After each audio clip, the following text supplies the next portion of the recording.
Dual clutch transmissions, or DCTs, have become a popular transmission option for vehicle designers as they combine the gear efficiency of a manual with the shifting ease of an automatic. Here's how they work. Dual clutch transmissions contain the traditional elements of a manual and are driven by a twin or dual clutch module. The manual elements include helical gears on parallel shafts to create different gear ratios, synchronizer systems to ease gear engagement, and an actuated shift fork system to select the appropriate gear ratio.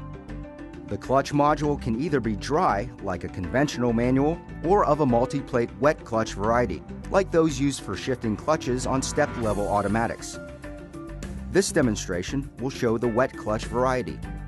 Although a traditional manual transmission uses a singular input shaft, the gears in a dual clutch transmission are driven by one of two input shafts. Typically, the odd-numbered gears are driven by one shaft and the even by the other. Hydraulic fluid pressure is used to actuate the respective clutches as needed. Fluid is used to lubricate and cool the clutch as well. When the driver puts the gear selector in drive, the appropriate shift forks will cause the engagement of first gear. When the driver presses the accelerator pedal, the outer clutch will be engaged to launch the vehicle from rest, driving power through first gear.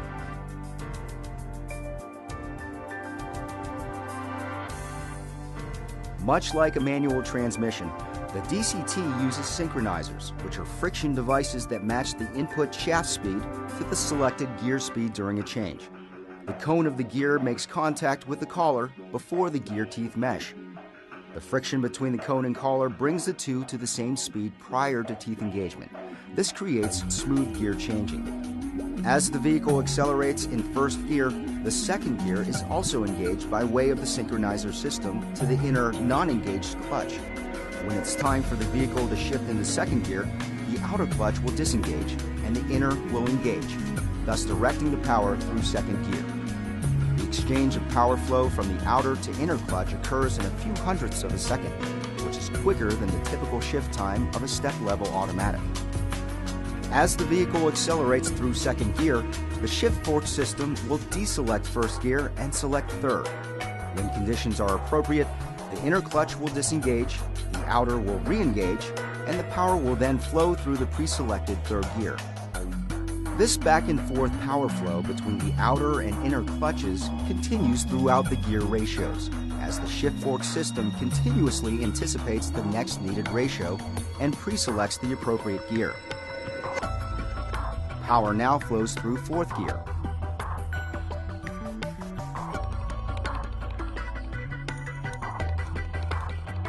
And into fifth.